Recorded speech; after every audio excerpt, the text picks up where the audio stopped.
What's up? What's up? What's up, you guys? It's your girl Jen in the building. It's been a minute. Happy Labor Day. And for everybody who has the day off, congratulations. I hope that you are enjoying it and that you are having a fabulous day. I do apologize because I posted that this podcast will be at 4 o'clock. So if you missed it, because you thought it was at 4 o'clock, hashtag replay in the comments. I almost had to reschedule it again because my life has just been that crazy lately.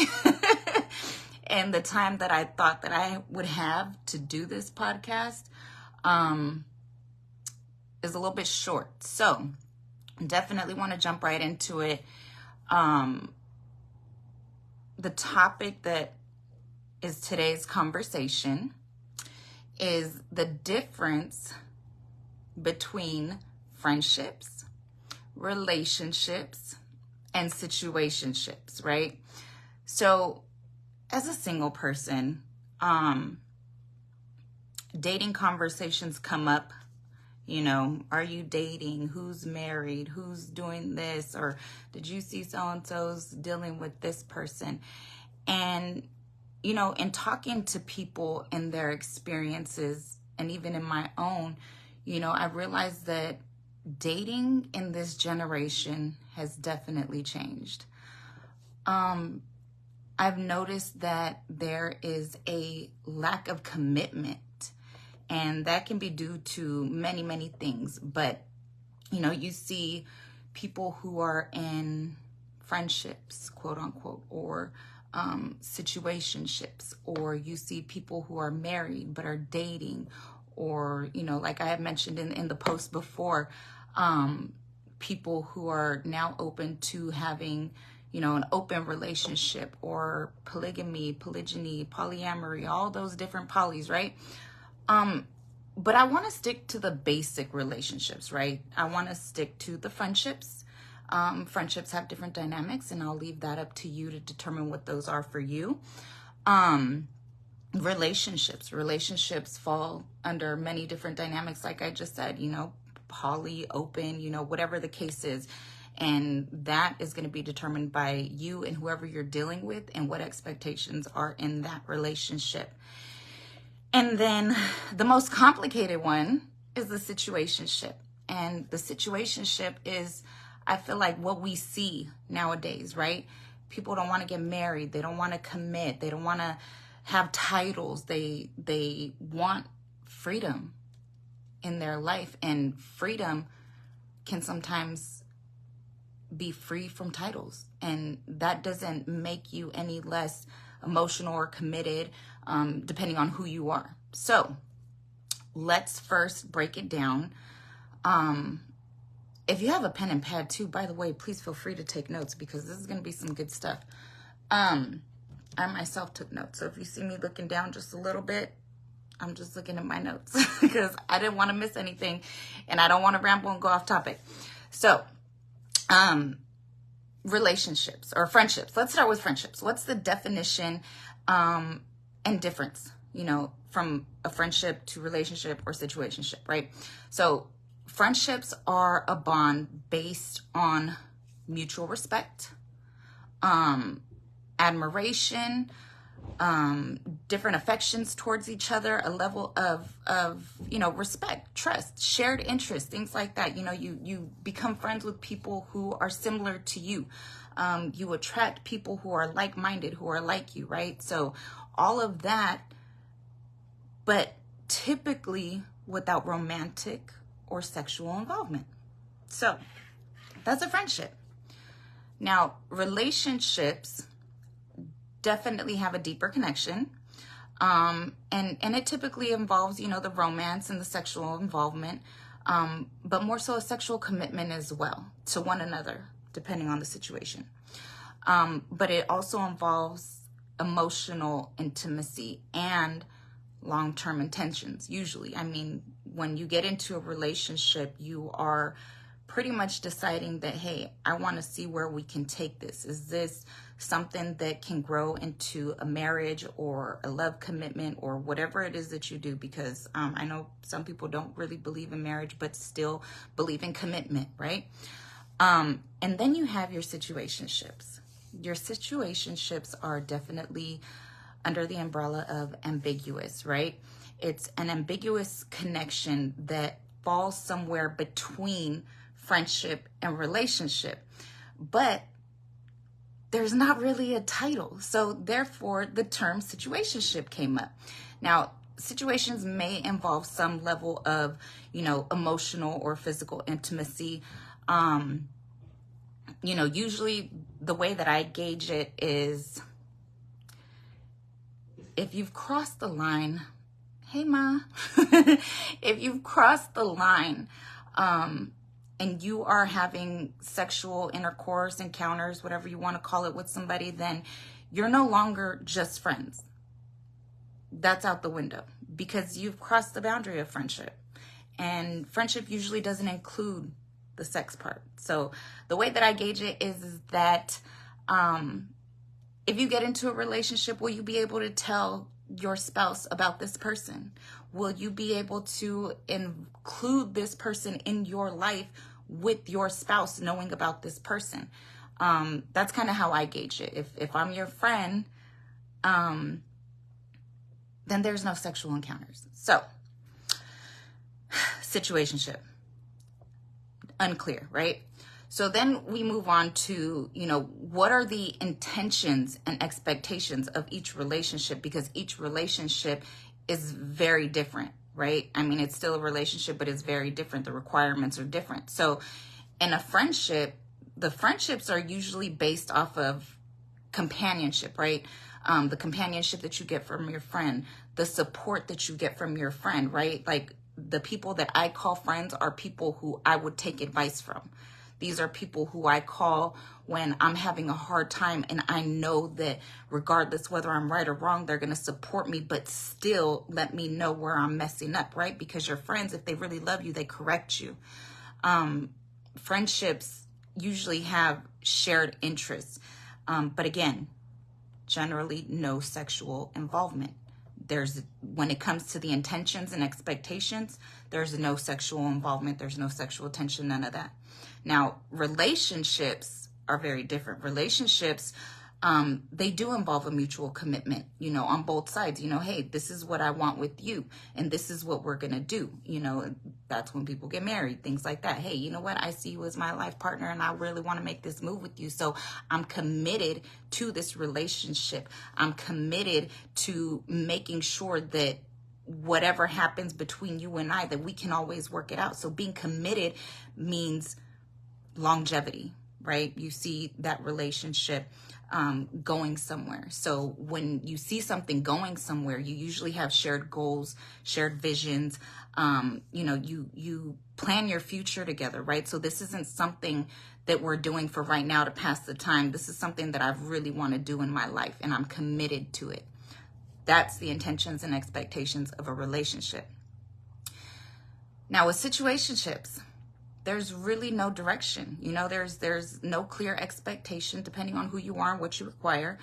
But there's the intention and expectation. There's usually none. It's not clear. There's no future planning, because usually these types of situations are, oh, let's just go with the flow. Let's see how it goes. And, we'll go from there, right? But it can involve, let me rephrase that. It can involve feelings and emotions. There's some people who can, be in situationships where they're just there for the sexual benefit, and that's all that they want or need from it. Some people don't have that emotional attachment. Some people do. And that's what makes situationships so hard, because, one person may be feeling something and another person doesn't, and then that completely throws it off, right? So it doesn't have clarity or commitment of a relationship. So with that being said, what's the emotional involvement in each of these relationships? Because even friendships have a level of emotional involvement, right? I think, if it's a real friendship that you value, there's a deep emotional connection. And you've got to be able to navigate through things, right? but at the same time, still no sexual involvement and no sexual tension between the two of you, because you are strictly friends and you respect that boundary. Now, relationships, obviously this has the highest level of emotional involvement, and you have to be able to navigate your own emotions as well as your partner to be able to be committed to the emotional growth and harmony between the both of you. And that's just a part of a relationship. You've got to be able to navigate the emotions, and emotions may be high sometimes, but in a relationship, that's what you commit to. In situationships, the emotional involvement widely varies. Like I said, there's some people who can be in a situationship and it be strictly for the sexual benefits. And then there's some people that call themselves being in a situationship, but doing everything that a relationship requires, but they lack the desire to commit. So the emotional involvement in the situationships range widely, and usually it's unbalanced. So with each of these relationships, there has to be a level of communication and clarity. I mean, I think even in situationships, because some situationships do want longevity, they just don't want the title. So with friendships, I believe it's important that you be open and honest and clear about, boundaries with your friendships. Like, say, for example, there are certain things about you that they need to understand. You have to be able to communicate that with them. Or, if you're going through something and there's a certain way that you act, you have to communicate that in order for the friendship to have a long-lasting, friendship. You've got to be able to communicate with that person and understand that people will go through life, people will go through things, and if you are their genuine friend, then you will be able to navigate those changes and challenges with your friend, right? But again, less emotional complexity because there's no sexual involvement. Now, relationships. Oh my God. Communication and clarity are like to the extreme important here, because you have to be able to be in alignment with the person that you're in a relationship. You have to be able to have clarity about the path and where you each want to go. Like I mentioned before, having goals and vision and future planning and things like that. It really has to be clear, and what your expectations are from that relationship, and your commitment to maintaining a healthy dynamic in that relationship, right? Now with situationships, this one, it's usually characterized by a lack of communication, depending on who you are and what your requirements are and what your expectations you set at the beginning of that situationship, right? But ambiguity is like a hallmark here. and this is what leads to misunderstandings, miscommunications, unspoken expectations. So if you are going to participate even in a situationship, I would definitely recommend that there be clear communication and expectations set at the beginning of that situation, so that people don't end up getting hurt or neglected in the process, right? Because things can go really, really left in a situationship if you're not careful. You can lose great friendships and things like that.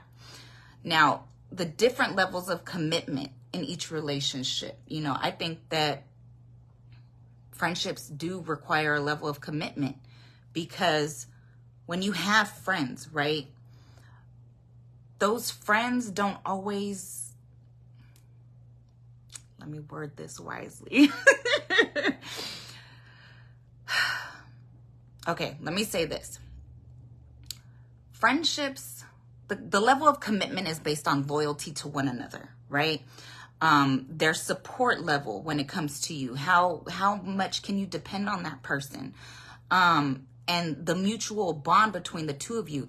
And this is kind of like where polarity comes into play, because everything has a different degree. So your level of commitment may be different to your friendship based on the level of friendship that there is there. Like, how committed are you to this friendship? Is this somebody that's more of an acquaintance, or is this somebody that you really genuinely love and care about and value their friendship to where the level of commitment is a lot higher than just somebody who's an acquaintance, right? You don't call everybody a friend. Some people are just acquaintances, and we got to learn the difference between that too.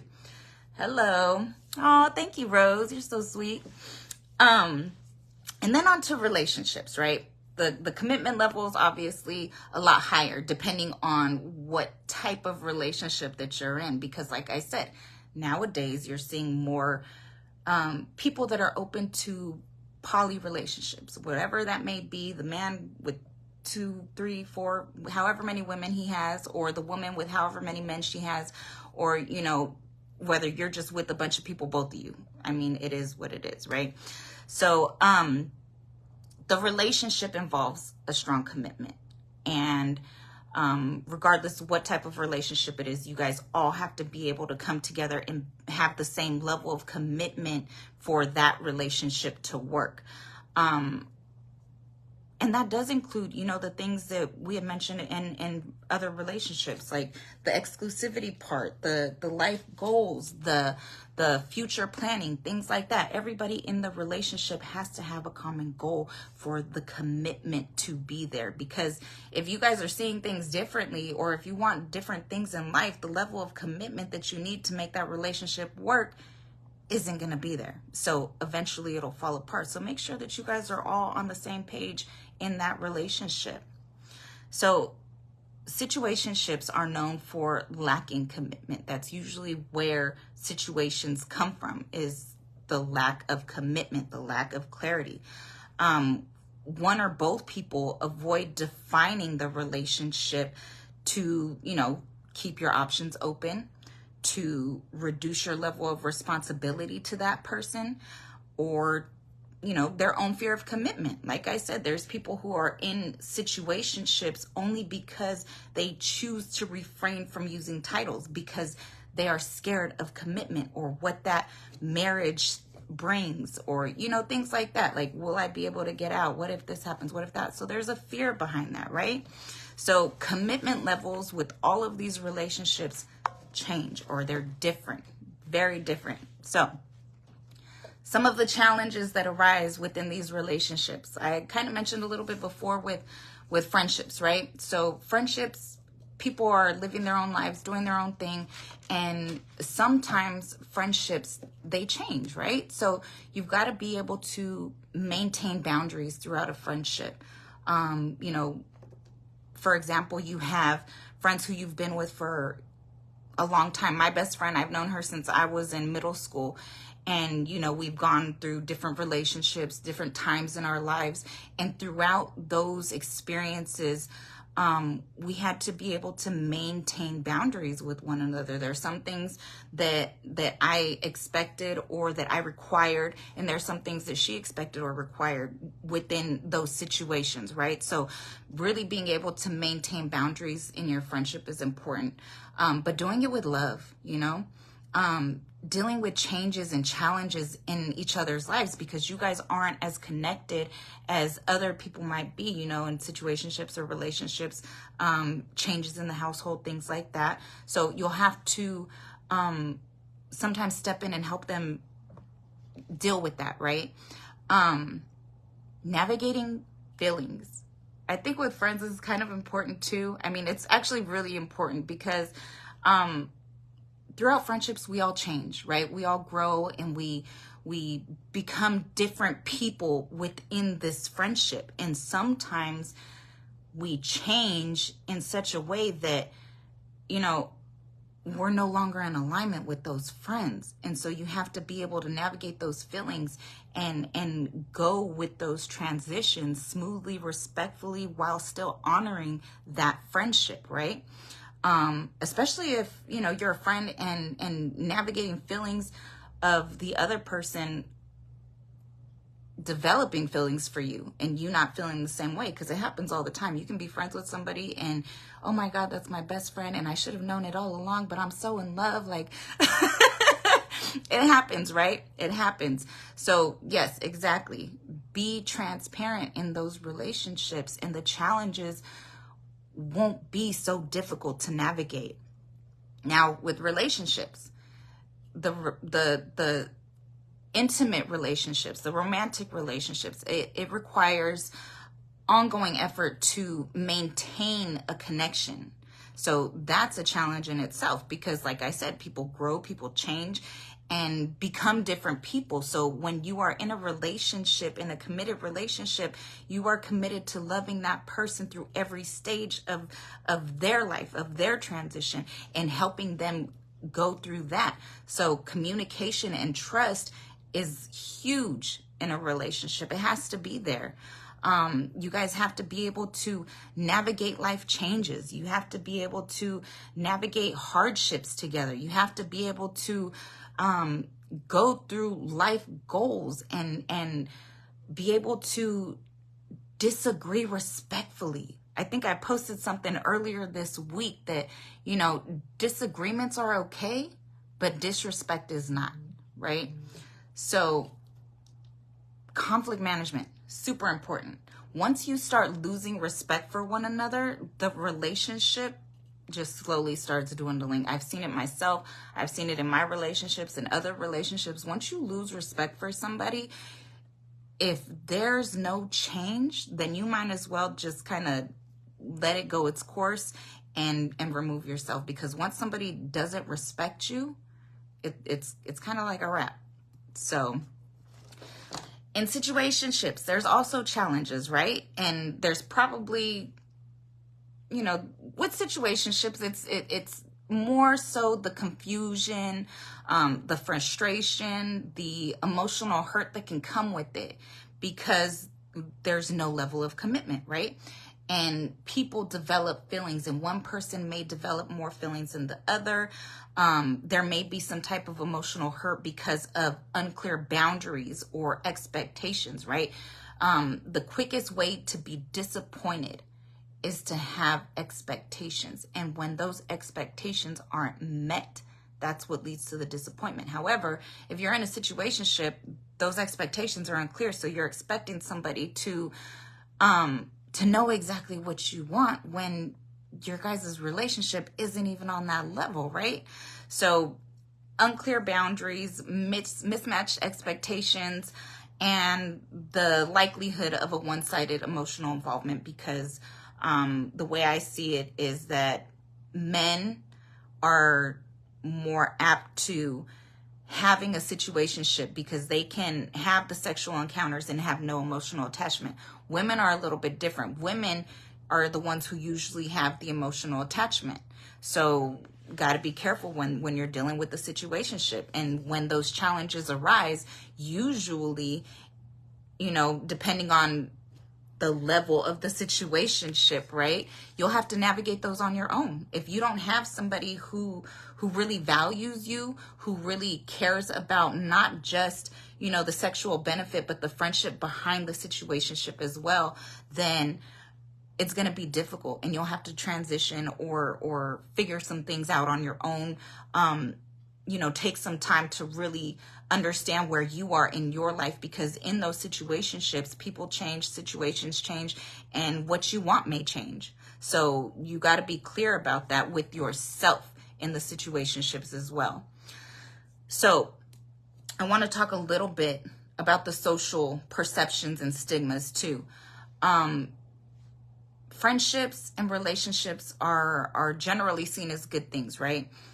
Friendships, they offer a level of support and loyalty between you and the people that you care about, right? In relationships, people see it as, a major milestone in your life, right? Like, oh my God, they're getting married, they're having kids. Oh my gosh, this is amazing. People are praised. And it can be a sign of maturing, right? Because there's some men who, they're playboys their whole life, and then all of a sudden they hit 40 and they want to be married and have kids and settle down, and then the people that know them or that are close to them are like, oh wow, he's finally maturing. Congratulations. I'm glad to see you made it here. But, situationships seem to be the only relationship that carry a stigma because of the ambiguity that comes with it, right? And the perception of a situationship is less serious, right? You don't mean nothing to that person. That person don't mean nothing to you. Like, what are you talking about? You're just playing. Next week it'll be another one. So, you know what I'm saying? So that's the only one that I feel really has a stigma about it. Because it's looked at as a placeholder. You're looked at as a placeholder until you decide to move forward in a relationship, or you decide that, hey, you know what, this isn't working. Let's just be friends, right? And that's where the confusion is. That's where the stigma is. You're a placeholder until somebody figures out what it is that they want or how they want to place you in their life. With each of these relationships, you can go through transitions. Friends can become relationships. Relationships can become friendships. Situations can evolve to relationships, or they can go back to being friends, right? So you've got to be able to have the emotional maturity, the intelligence, and the self-awareness to really be able to navigate these transitions too. Especially, I feel like, with all of these, because when you go from a friendship to a relationship, the expectations are different, the requirements are different, and you've got to really be able to determine, you know what, is this worth the risk?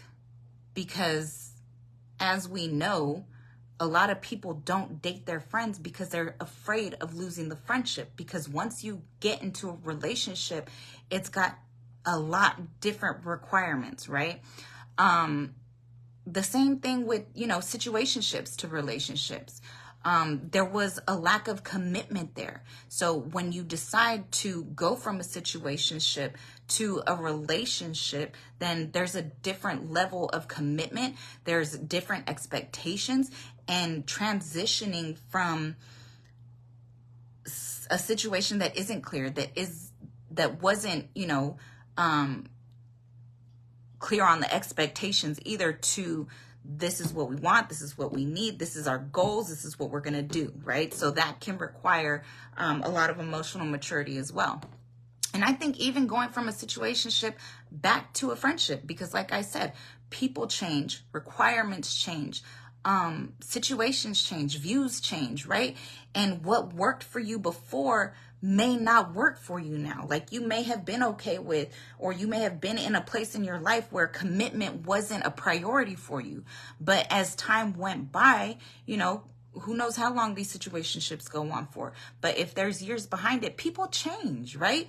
People end up getting older and maturing and wanting different things in relationships. So just because you've crossed that sexual boundary, or the sexual boundary, the sexual line, doesn't mean that you can't put boundaries back up and say, hey, you know what? This situation doesn't work for me anymore. I respect you and I value your friendship, but at this time, I really just want to remove the sex from it, because that's what works best for me, right? It doesn't have to be a bad transition. It really doesn't. But like I said, you have to have the emotional maturity and really value that person to be able to do stuff like that. So my advice to you moving forward, if you are dating at all, right? Identify the type of relationship that you're getting involved in as soon as possible, so that it's clear between the both of you. Clear communication and expectations in relationships will almost guarantee longevity. So identify who you're dealing with, what you're dealing with, and really what you want, and communicate that clearly as soon as possible. And then just always have those check-ins, like emotional check-ins with whoever it is that you're dealing with, even friendships. Like, hey, you know what? Am I being a good friend to you? Is there anything else that you need from me that I can provide as your friend? In a relationship, are we still in the same place emotionally? What does our life look like from the last time that we sat down? Do our goals still align? Are we still in tune with each other emotionally? Because I know that life can get in the way sometimes, but I love you and I care for you, and I want to make sure that your needs are being met and my needs are being met at the same time. And even in situationships, like I said, just clear and open communication. Hey, is this still working for you? I noticed you've been acting a little bit different. Or, is what we're doing still okay with you? Mom. Anywho, just making sure that clear communication in all relationships, and that will, that'll help you to avoid any type of hurt, any type of disappointment, because when there's clear expectations and clear communication on both ends, or however many ends there are, depending on what type of relationship you're in, just it'll help. Clear communication, clear expectations, and know what type of relationship that you're involved in. So, you guys, I'm so glad that I was able to get up here today and get this podcast out. Life has been lifing, and I still love to do this. And as I grow, as I learn, I still want to share things with you. So stay tuned, because there's going to be more podcasts coming. More gems are being dropped. If you guys haven't already checked out the Working Toward Freedom platform, I implore you to go and check it out, www.workingtowardfreedom.com. Help you get in alignment with everything that you're looking for in life, helping you find freedom. So make sure that you like and share this podcast with anybody that you think may benefit. If you liked it, if you benefit from it, share it on your page, or give me a like. And don't forget to go and subscribe to my YouTube channel, so that even if you do miss one, they're all in one place for you to check it out on YouTube, okay? So I hope that you guys have an incredible Monday. May you be prosperous and, enjoying life. Like, for real. I appreciate you always for tuning in. I appreciate the love and support. And if you are in the market for a home, hit me up. Hit me up. All right, you guys. I love you to life. I'll see you later. Peace.